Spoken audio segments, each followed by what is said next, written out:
Hello students, आज हम पढ़ेंगे एनसीईआरटी कक्षा 6 विज्ञान का तीसरा अध्याय तंतु से वस्त्र तक। चलिए शुरू करते हैं और आपसे रिक्वेस्ट है कि आप चैनल को सब्सक्राइब जरूर कर लें और वीडियो को लाइक ज़रूर करना। पहेली और बूझों ने अपने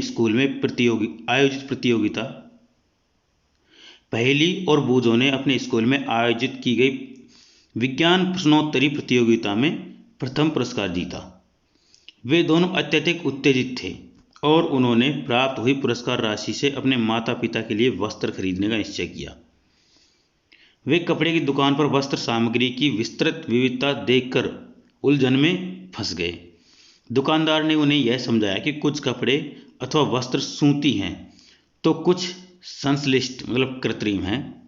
उसके पास ऊनी मफलर और शॉल भी थे। दुकान में बहुत सी रेशमी साड़ियाँ भी थी। पहेली तथा बूझो अत्यधिक उत्तेजित दिखाई दे रहे थे। उन्होंने इन विभिन्न कपड़ों को स्पर्श किया और उनके बारे में जानकारी प्राप्त की। अंत में उन्होंने एक ऊनी मफलर तथा एक सूती साड़ी खरीदी। कपड़े की दुकान का भ्रमण करने के पश्चात पहेली और बूझो ने अपने आसपास से विभिन्न प्रकार के वस्त्रों को ध्यान से देखना आरंभ किया। उन्होंने यह देखा कि बेडशीट, बिस्तर पर बिछाने की चादर,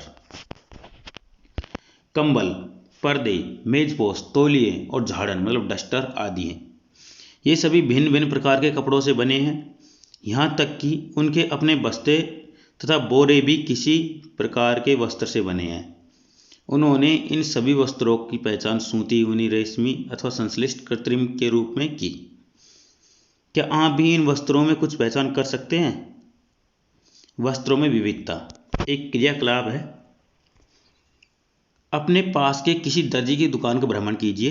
सिलाई के बाद बचे कपड़े की कतरन एकत्रित कीजिए। कपड़े की प्रत्येक कतरन को स्पर्श करके उसके स्पर्श का अनुभव कीजिए। दर्जी की सहायता से उससे पूछकर कुछ कपड़ों पर सूती, ऊनी, रेशमी, संश्लिष्ट के लेबल लगाने का प्रयास कीजिए। क्या आप यह जानना चाहते हैं कि ये विभिन्न कपड़े किस प्रकार बनते हैं? जब आप किसी कपड़े का अवलोकन करते हैं तो वह एक सतत टुकड़ा प्रतीत होता है। अब इसे ध्यान से देखिए। आपने क्या देखा? एक दूसरा क्रियाकलाप और है। सूती कपड़े का वही टुकड़ा चुनिए जिस पर आपने क्रियाकलाप 1 में लेबल लगाया था। इससे एक सिरे पर कोई ढीला धागा या धागा ढूंढने का प्रयास कीजिए और उसे बाहर खींचिए। यदि कोई ढीला धागा दिखाई दे तो पिन अथवा सुई की सहायता से आप एक धागा धीरे धीरे बाहर खींच सकते हैं। हम यह देखते हैं कि धागों को एक साथ व्यवस्थित करने पर वस्त्र बनाएं। ये धागे किससे बनते हैं? तंतु। क्रियाकलाप 3 है। किसी सूती कपड़े के टुकड़े से कोई धागा बाहर निकालिए। इस धागे के टुकड़े को मेज पर रखिए। इस धागे के टुकड़े के एक सिरे को अपने अंगूठे से दबाइए। धागे के दूसरे सिरे को उसकी लंबाई के अनुदिश, जैसे चित्र 3.4 में नीचे दर्शाए अनुसार अपने नाखून से खरोंचिए। क्या आप इस सिरे पर यह देखते हैं कि धागा पतली लड़ियों में विखंडित हो गया है? इस तरह से अलग अलग इसके तंतु निकल गए हैं। सुई में धागे को पिरोने डालने का प्रयास करते समय आपने ऐसा ही परीक्षण किया होगा। कई बार धागे का यह सिरा कुछ पतली लड़ियों में पृथक हो जाता है।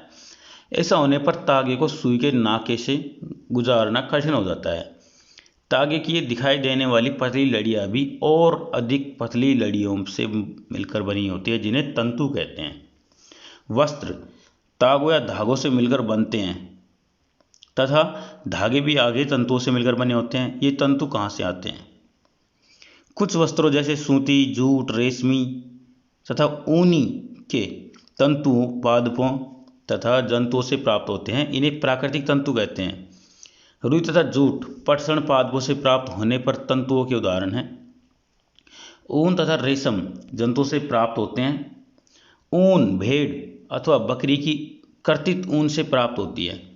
इसे खरगोश, याक या ऊँटों के बालों से प्राप्त किया जाता है। रेशमी तंतु रेशम कीट कोकून से खींचा जाता है। हजारों वर्ष तक वस्त्र निर्माण के लिए केवल प्राकृतिक तंतुओं का ही उपयोग होता था। पिछले लगभग 100 वर्षों से ऐसे रासायनिक पदार्थों जिसका स्रोत पादप अथवा जंतु नहीं है से तंतुओं का निर्माण किया जा रहा है। इन्हें संश्लिष्ट तंतु कहते हैं। पॉलिस्टर, नायलॉन और एक्रिलिक संश्लिष्ट तंतुओं के उदाहरण हैं। अब बूजों ने यहाँ दिखाई गई कुछ वस्तुओं को संग्रहालयों में देखा। उन्हें योद्धा पहनते थे। वह यह जानना चाहते हैं कि क्या ये भी किसी प्रकार के तंतुओं से बने हैं। कुछ पादप तंतु, मतलब रुई। क्या आपने कभी तेल के लैंपों के लिए बत्तियां बनाई हैं? इन बत्तियों को बनाने के लिए आप क्या उपयोग में लाते हैं? इस रुई का उपयोग गद्दों, रजाइयों अथवा तकियों में भी किया जाता है। कुछ रुई लीजिए, इसे खींचकर पृथक कीजिए और इसके किनारों को ध्यान से देखिए। आपने क्या प्रेक्षण किया? ये छोटी पतली लड़ियाँ जिन्हें आप देख रहे हैं कपास तंतुओं से बनी हैं। रुई कहाँ से आती है? इन्हें खेतों में उगाया जाता है। साधारणतया कपास के पौधे वहीं उगाए जाते हैं जहाँ की मृदा काली अथवा जलवायु उष्ण होती है। क्या आप ऐसे कुछ राज्यों के नाम बता सकते हैं जहाँ हमारे देश में कपास की कृषि की जाती है? कपास पादप के फल, मतलब कपास गोलक, लगभग नींबू के आकार के या नींबू की माप के होते हैं। पूर्ण परिपक्व होने पर बीज टूटकर खुल जाते हैं और अब कपास तंतुओं के ढके बिनोले या कपास बीज को देखा जा सकता है। क्या आपने ऐसा कपास खेत देखा है जो कपास चुने जाने के लिए तैयार हो चुका है? इस समय खेत कपास के परिफुल्ल रोगों से इतना श्वेत हो जाता है कि जैसे हिम ने ढक लिया हो। बहुत अच्छा लगता है। कभी आपको देखने का मौका मिले तो देखें।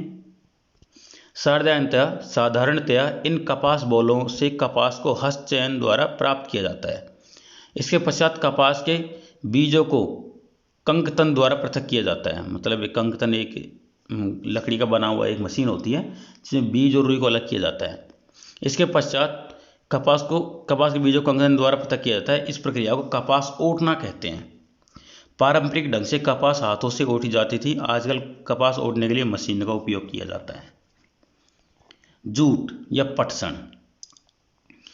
पटसन तंतुओं को पटसन पादप के तने से प्राप्त किया जाता है।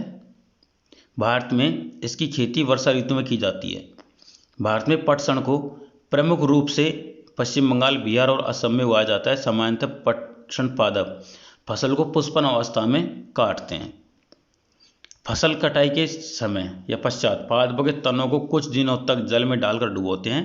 ऐसा करने पर तने गल जाते हैं और उन्हें पटसन तंतुओं से हाथों द्वारा पृथक कर दिया जाता है। वस्त्र बनाने से पहले इन सभी तंतुओं को तागों में परिवर्तित कर लिया जाता है। ऐसा कैसे किया जाता है? सूती तागे की कताई।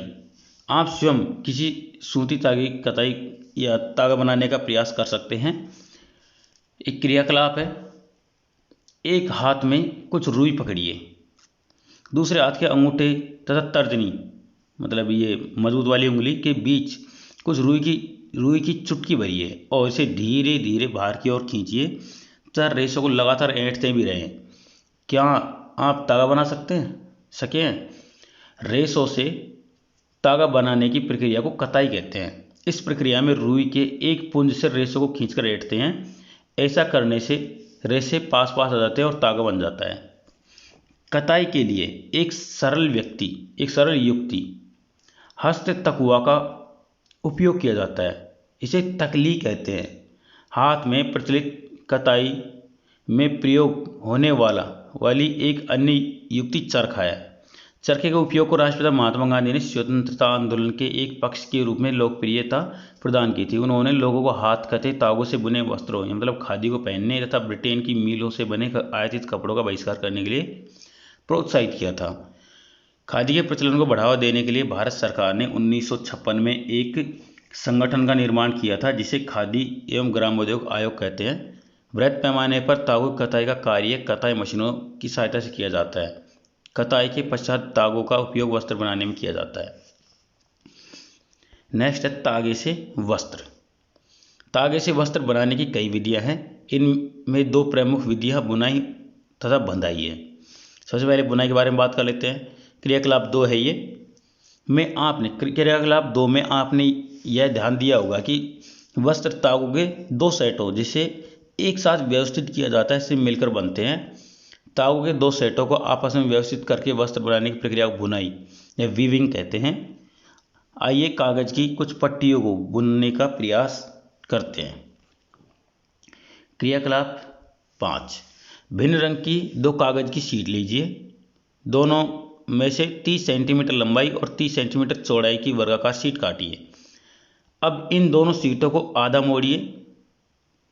एक शीट पर चित्र 3.12 ए आगे देखेंगे में दिखाए अनुसार रेखाएं खींचिए और दूसरी शीट पर चित्र 3.12 बी में दिखाए अनुसार रेखाएं खींचिए। दोनों शीटों को खींची गई रेखाओं के अनुदिश काटिए और फिर शीटों के मोड़ों को खोलकर उन्हें फैला लीजिए। एक शीट की पट्टियों को एक एक करके दूसरी शीट के कटाओं में रखिए में दिखाए अनुसार बुनिए और चित्र 3.12 डी में पट्टियों के बुनने के पश्चात का नमूना दिखाया गया है। देखो इस तरह से काटना है, काटने के बाद में एक दूसरे में इस तरह से रखना है, रखने के बाद में ये इस तरह से दिखाई देंगी। तो इसी तरह से कपड़ा भी बुना जाता है। इसी ढंग से तागों के 10 सेटों को बुनकर वस्त्र बुने जाते हैं। तागे वास्तव में कागज की पट्टियों की तुलना में बहुत सरल, बहुत पतले होते हैं। वस्त्रों की बुनाई करगों पर की जाती है।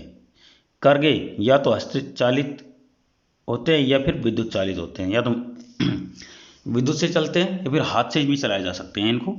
एक विशेष प्रकार की बुनाई। क्या कभी आपने यह ध्यान से देखा है कि स्वेटर किस प्रकार बुने जाते हैं? इनकी बुनाई नीटिंग से एक एकल धागे का उपयोग वस्त्र के एक टुकड़े को बनाने में किया जाता है। क्या आपने कभी किसी फटे हुए मोजे के किसी धागे को खींच कर देखा है? जब आप ऐसा करते हैं तब क्या होता है, एकल धागा लगातार खींचता चला जाता है और वस्त्र उधड़ता जाता है। मोजे और बहुत सी अन्य पहनने की वस्तुएं ऐसी बुनाई द्वारा बने वस्त्रों से बनाई जाती है। इस प्रकार की बुनाई हाथों से तथा मशीन द्वारा भी की जाती है। दोनों प्रकार की बुनाई का उपयोग विभिन्न प्रकार के वस्त्रों के निर्माण में किया जाता है। इन वस्त्रों का उपयोग पहनने की विविध वस्तुओं को बनाने में किया जाता है। पहली यह जानना चाहती है कि क्या आपने नारियल के भारी खोल के तंतुओं से बने किसी वस्त्र को देखा है? इन तंतुओं का सामान्यतः किन कार्यों में उपयोग होता है? तो आप सोच समझकर इसका उत्तर हमें कमेंट में जरूर बताएं। वस्त्र सामग्री का इतिहास। क्या आपने कभी यह जानने का प्रयास किया है कि प्राचीन काल में लोग पहनने के लिए किस सामग्री का उपयोग किया करते थे? वस्त्रों के विषय में पूर्व प्रमाणों से ऐसा प्रतीत होता है कि आरंभ में लोग वस्त्रों की छाल, बड़ी बड़ी पत्तियों तथा जंतुओं की चर्म और समर में अपने शरीर को ढकते थे। कृषि समुदाय में बसना आरंभ करने के पश्चात लोगों ने पतली पतली टहनियों और घास की बुनकर चटाइयाँ तथा डलियाँ मतलब टोकरी बनाना सीखा।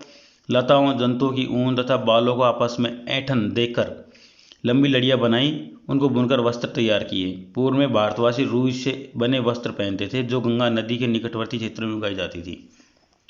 फ्लैक्स भी एक पादप है जिससे प्राकृतिक तंतु प्राप्त होता है। प्राचीन मिस्र में वस्त्रों को बनाने के लिए रुई तथा फ्लैक्स की कृषि नील नदी के निकटवर्ती क्षेत्रों में की जाती थी। उन दिनों में लोगों को सिलाई करना नहीं आता था। उस समय लोग अपने शरीर के विभिन्न भागों को वस्त्रों से आच्छादित कर लेते थे। वे शरीर को आच्छादित करने के लिए कई विभिन्न ढंगों का उपयोग करते थे। सिलाई की रुई के आविष्कारों के साथ लोगों ने वस्त्रों की सिलाई करके पहनने के कपड़े तैयार किए। इस आविष्कार के पश्चात सिले कपड़ों में बहुत सी विभिन्नताएं आ गई। परंतु क्या यह आश्चर्यजनक बात नहीं है कि आज भी साड़ियाँ, धोतियाँ, लुंगी और पगड़ियों को बिना सिले वस्त्रों के रूप में उपयोग किया जाता है? जिस प्रकार समस्त देश में खाए जाने वाले भोजन में अत्यधिक विविधता देखने को मिलती है, ठीक उसी प्रकार वस्त्रों एवं पहनने की वस्तुओं में भी अत्यधिक विविधता पाई जाती है। तो अब इस पाठ का हम सारांश देखते हैं। वस्त्र सामग्री अथवा वस्त्रों में विविधता होती है, जैसे सूती, रेशमी, ऊनी और पॉलिस्टर।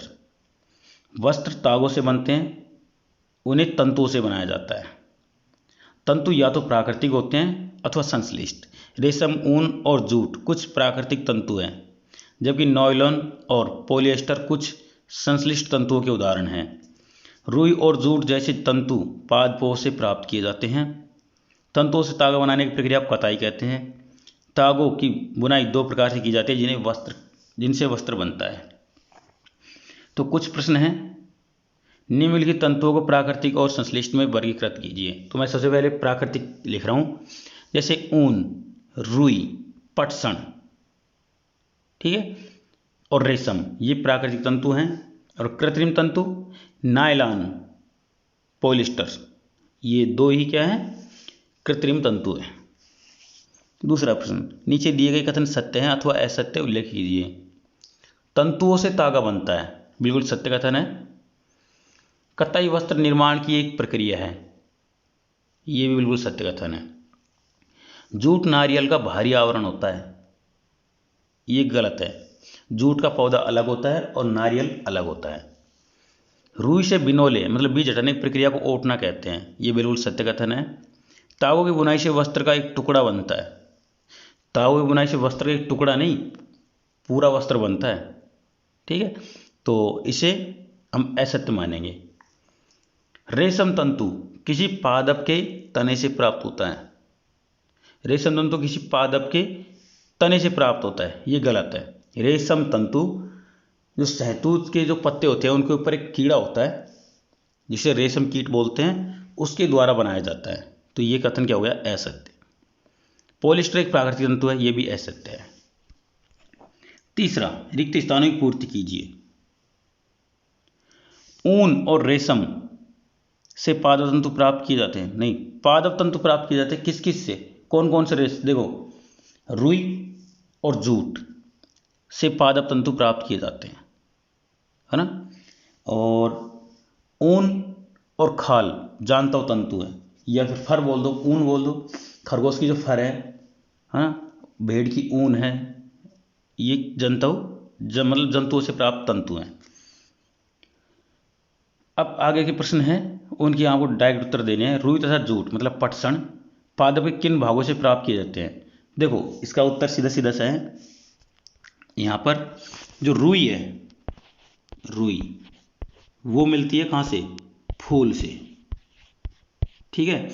और पटसन मतलब जूट, जूट मिलता है खाल से। जो खाल होती है ना पौधे की, उसको छील कर निकाला जाता है। तो ये हो गया हमारा चौथा प्रश्न। अभी हम पढ़ेंगे पांचवा प्रश्न। तो पांचवा प्रश्न क्या है, नारियल, एक मिनट, नारियल तंतु से बनने वाली दो वस्तुओं के नाम लिखिए। देखो, नारियल तंतु से क्या बनते हैं, एक तो जो रस्सी बनती है जिससे जो निर्माण कार्य है उनमें काम किया जाता है। उसके अलावा बोरे बनते हैं और कुछ वस्त्र भी बनते हैं, ठीक है। उसके अलावा गमलों में भी इसको डाला जाता है। तो नारियल तंतु बहुत काम की चीज़ें होती हैं, आप लिख सकते हैं इसको। छठा, तंतुओं से धागा निर्मित करने की प्रक्रिया स्पष्ट कीजिए।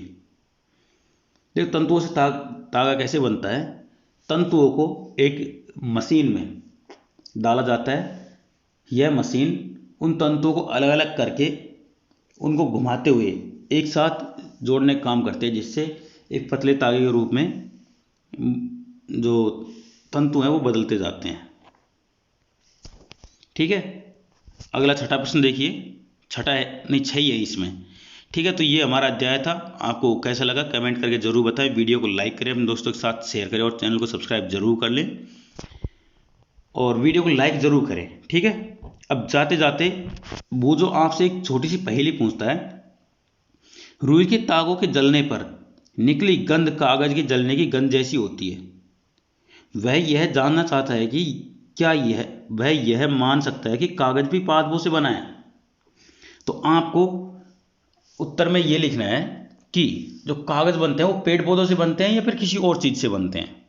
अगर पेड़ पौधों से बनते हैं तो आपको लिखना है पेड़ पौधों से, और अगर किसी और चीज से बनते हैं तो आप उसका नाम लिख सकते हैं, ठीक है। कमेंट में जरूर लिखना, ठीक है। चलिए अगले अध्याय मिलेंगे, धन्यवाद।